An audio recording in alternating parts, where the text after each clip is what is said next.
نبدأ قولي كيف كافة البشر باسم رحيم الرحمن، خالق كل شي مزيان، وصلت أحلى النبي العامر، وجهه بضياء جنان، وصحابه في كل زمان.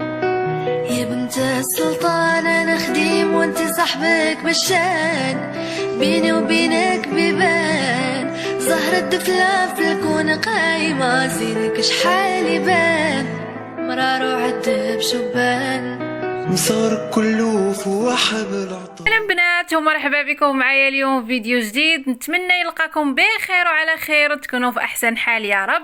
كيف ما كتعرفوا الجو بارد بزاف لواحد الدرجه ما تصوروش، وما دام الجو بارد يعني راه حنا كنحبوا بزاف هاد الوقيته الوصفات والمأكولات اللي كتكون هكا ساخنه كتدفي لينا الجسم ديالنا، وهذا هو الوقت ديالها. ومن هاد الوصفات اللي معروفه عندنا حنا المغاربه الحريره المغربيه. غادي نشارك معكم اليوم ان شاء الله الحريره المغربيه بطريقه سهله وبسيطه وكتوجد في رمشة عين، وغادي نرافق معاها ان شاء الله البطبوط معمر بالشحمه. راني فايته ديجا شاركته معكم في القناه، غتلقاو الفيديو بطبيعه الحال في القناه بالتفاصيل الممله، ولا ما نسيتش بطبيعه الحال غادي نحط لكم الرابط ديالو في صندوق الوصف. غادي ندوزو نبداو الوصفه الاولى ديالنا واللي هي الحريره المغربيه.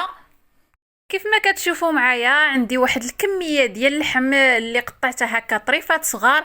بالنسبه للحم كنديرو هكا باش ينسم ليا الحريره ديالي، وتقدروا تعوضوه بدوك العظيمات ديال اللحم راكم كيكونوا متوفرين عند الجزار، اولا ملي كتاخذوا اللحم ديالكم كتحيدوا دوك العظيمات وتخليوهم هكا على حساب الحريره، وتقدروا تستغناو على اللحم نهائيا. يعني ماشي ضروري انه يكون في الحريره، تقدروا تعوضوه بالضامه ديال البنه اولا ضامه ديال الكنور ديال اللحم كيف ما كنقولوا.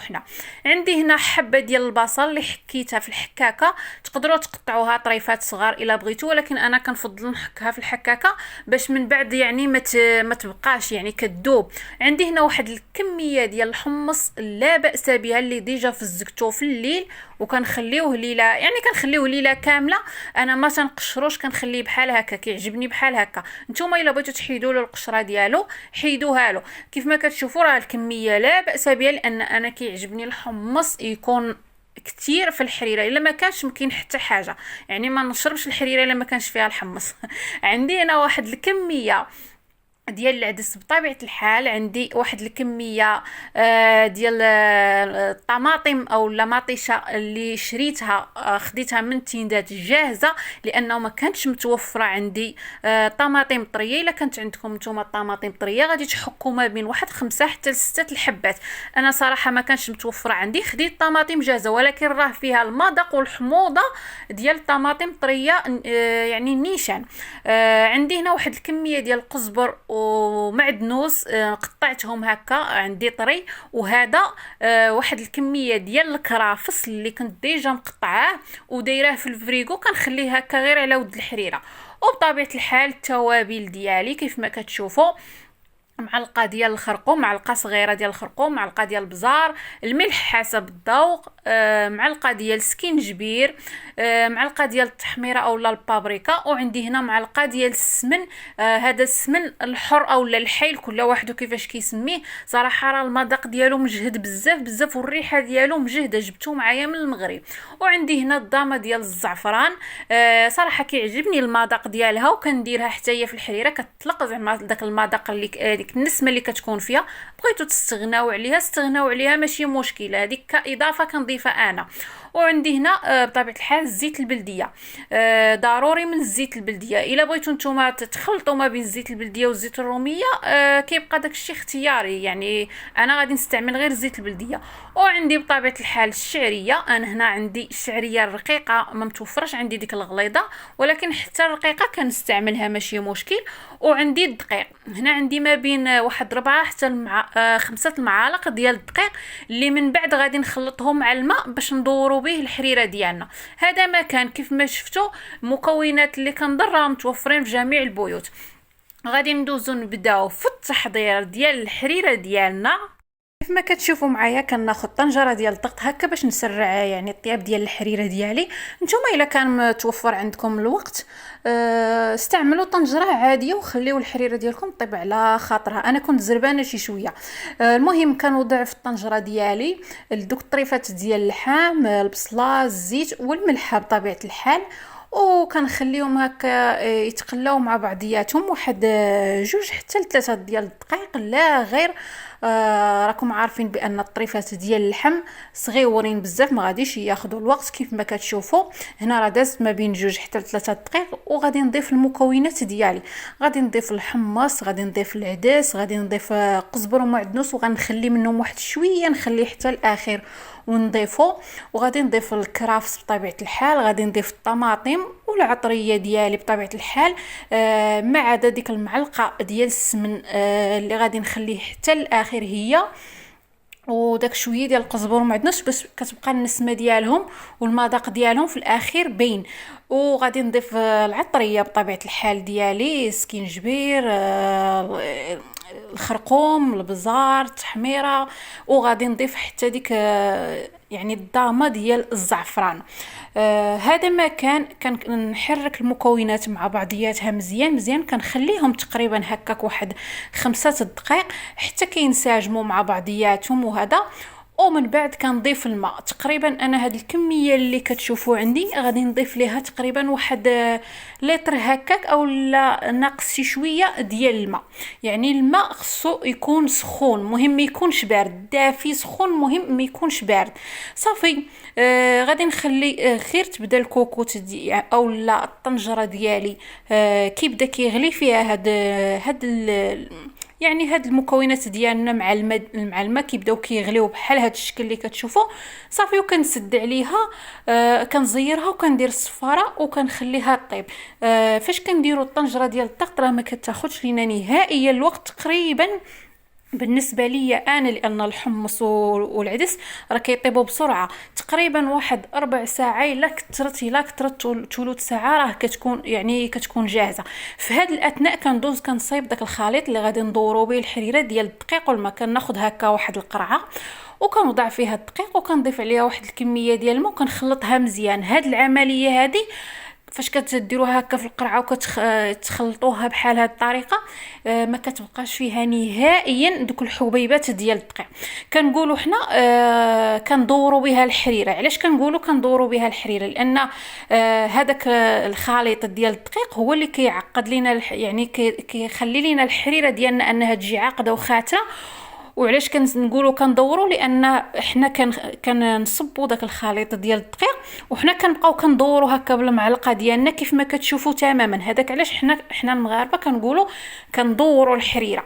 كيف ما شفتوا راه واضح وبين. يعني هذاك الخليط ديال الدقيق والماء فاش كنحل على الطنجره ديالي من بعد ما كطيب ديك المكونات، يعني كنبدا كنصبوا على الخليط وانا في نفس الوقت كندور. علاش؟ باش الحريره ديالنا كتعقد، ما كتبقاش هكا خفيفه، يعني كتعقد وكتختار.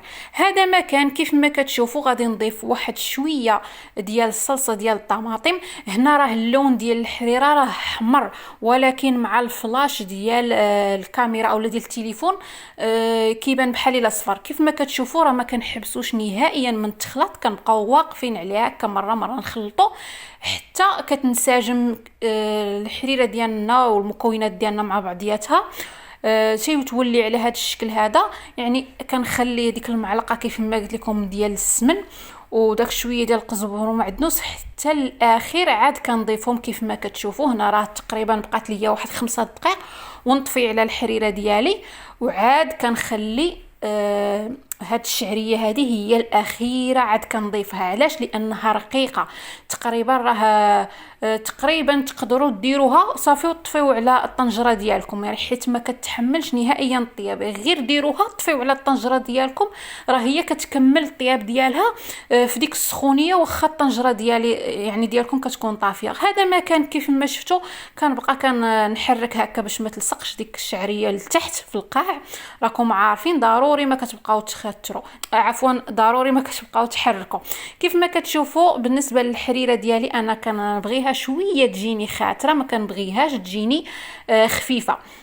هذاك علاش فاش كنكون كنحرك فيها يعني كنزعم شويه من داك الخليط ديال الدقيق باش كتجيني عاقده شي شويه اولا خاتره شي شويه. كيف ما كنقولوا بغيتو نتوما تخليوها خفيفه ما تكثروش من الخليط ديال الدقيق. هذا ما كان صافي، وكنطفي على الكوكوت ديالي اولا الطنجره ديالي صافي، وكندوز كنصايب البطبوط المعمر. كيف ما كتشوفوا معايا بالنسبه لهذا البطبوط راني شاركته معكم في القناه، رجعوا للفيديو راه غادي تلقاوه في القناه، والا ما نسيتش غادي نحطو لكم في صندوق الوصف. المهم غادي نشاركو معكم حتى اليوم ولكن بعجاله. كيف ما كتشوفوا كناخذ واحد المقله اللي كنوضع فيها واحد الكميه ديال البصل، يعني على حسب نتوما شحال بغيتو ديروا شحال بغيتو تعمروا ديال البطبوط. المهم كنضيف على داك البصل الزيت الملح، ومن بعد واحد شويه كنضيف عليه فلفله خضراء حمراء وصفراء. بطبيعه الحال استعملوا نتوما الفلفله اللي متوفره عندكم.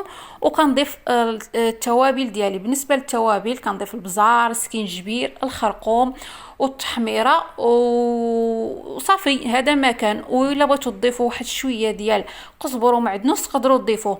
من بعد ما كنخلي ديك المكونات ديالي حتى يعني كنحس بها بدات كطيب شي شويه اولا يعني كيدخلها الطياب، كنضيف الشحمه اللي مقطعاها طريفات صغار. بالنسبه لي انا من بعد ما كنضيف الشحمه ما كنبغيهاش تذوب تماما، كنبغي دوك الطريفات ديالها يبقاو شي شويه.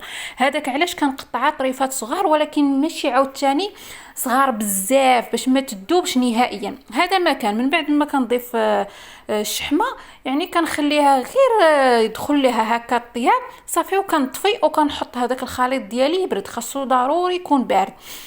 وكندوز نحضر العجينه. كيف ما كتشوفوا بالنسبه للعجينه انا هنا عندي واحد الكميه ديال الدقيق اللي ضفت عليها واحد شويه ديال السميده الرقيقه باش يجيني هكا شي شويه حرش، وبطبيعه الحال الملح والخميره الفوريه او خميره حبيبات باش تخمر لينا بطبيعه الحال العجين ديالنا. وديروا بحساب انه الجو بارد صافي. وكنجمع العجين ديالي بالماء دافي كيف ما كتشوفوا تماما، ضروري ما يكون الماء دافي لان الجو بارد صافي. غادي نجمع العجينه ديالي، غادي ندلكها مزيان مزيان مزيان، وغادي ندهنها يعني الطريقه ديالي انا كندهنها بالزيت، وغادي نغطيها بابي فيلم ونتقلها هكا ونخليها تخمر على خاطرها. في هذا الاثناء اللي كنخليو العجينه ديالنا تخمر يعني كنخليو حتى داك الخليط ديال البصل والفلفله والشحمه كيبرد، لانه ضروري خصو يكون بارد. الا ما كانش بارد ملي غنبداو نخدموا فيه غادي يقطع لينا العجينه وما غاديش يخلينا نخدموا في خاطرنا. المهم كيف ما كتشوفوا هنا كنخليها كتخمر. من بعد ما كتخمر كنديرها كيف ما تتشوفوا هكا على شكل كرات، الحجم اللي بغيتو نتوما. نتوما حرين كبروهم صغروهم، يعني نتوما كتبقى حريه شخصيه ديالكم. المهم كناخذ الكره الاولى كنسرحها هكا كيف ما كتشوفوا عادي ماشي مشكل، سرحوها باش ما بغيتو بيديكم هكا بشي حاجه.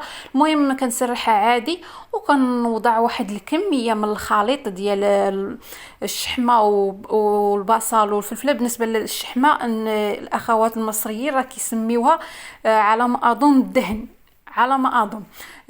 كيف ما كتشوفوا كنوضع الخليط ديال الشحمه والبصل والفلفله وكنسد عليها. فاش كنكونوا كنسدوا كنحاولوا اننا نجمعوا العجينه مع بعضياتها، ماشي نحطوا طرف على طرف. الا حطيتوا طرف على طرف من بعد ما كطيبوا كتلقاو واحد يعني الطبقه ديال العجينه غليظه. من الاحسن نجمعوها ماشي تحطوا طرف على طرف صافي. وكنحاول انني نقرصها بالاستعانه بطبيعه الحال بشويه ديال الدقيق او السميده، نتوما حرين. كنسرحها يعني القياس اللي بغيتوها تبقى غليظه خليوها شويه، بغيتو ترقوها تجيكم رقيقه رقوها. هذا ما كان.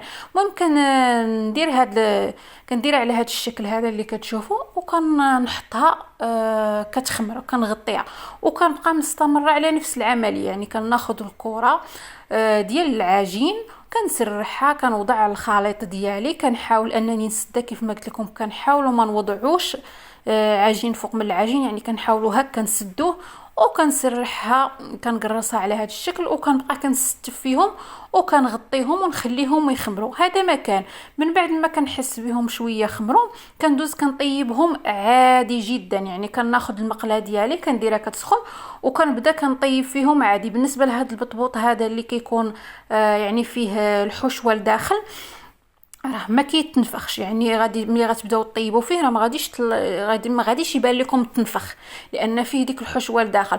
ولكن طيبوا البطبوط ديالكم عادي كيف ما كتشوفوا. يعني كنوضعها في المقله كنخليها هكا حتى كتشد راسها وكنقلبها صافي وكنبقى كنقلب فيها من يعني على الجهات بجوج حتى كتحمر ليا البطبوطه ديالي. وهذا ما كان كيف ما شفتوا معايا بالطريقه ديال الحريره ولا ديال البطبوط. طريقه اللي سهله بزاف لهاد البرد هذا راه ما كتصلح غير هاد يعني بحال هاد الوصفات هذه حريره كسكسو بحال هاد الشيء هذا كيعجبني في هاد الوقت وتنظر راه كيعجب كاع الناس. كيف ما تشوفوا معايا هذه هي النتيجه ديال الحريره بالنسبه لي انا. كيف ما قلت لكم راه كنبغيها تكون خاتره او لا عاقده شي شويه. ما كتعجبنيش الحريره اللي كتكون خفيفه. نتوما الا بغيتوها تكون خفيفه فاش تكونوا كدوروا فيها يعني كتوضعوا في داك الخليط ديال الدقيق ما تكثروش منه باش تبقى لكم خفيفه. بالنسبه لي انا راه كنبغيها تكون على هذا الشكل هذا اللي كتشوفوا خاتره شي شويه. وكنبغيها تكون يعني كيف ما قلت لكم في الاول تنبغي يكون فيها الحمص بالزايد. كيف ما كتشوفوا الزلافه راه عامره حمص. انا اصلا فاش جيت نعمر الزلافه هزيت غير من القاع. كيف ما كتعرفوا راه بزاف ديال الناس عز عليهم داك الحماص والعدس وهذا. بطبيعه الحال كنرافقوا الحريره ديالنا مع الشباكيه المغربيه مع التمر البيض والحامض اللي بغاه. وبالنسبه للبطبوط ديالنا راه هانتوما شفتوا كيفاش جا تيجي يا سلام وتيجي معمر من الداخل. راني حليت هكا واحد الطرف. هذه هي النتيجه ديال الوصفات ديالنا. نتمنى يعجبكم الفيديو ديال اليوم وبسلامه عليكم. خليتكم على خير حتى الفيديوهات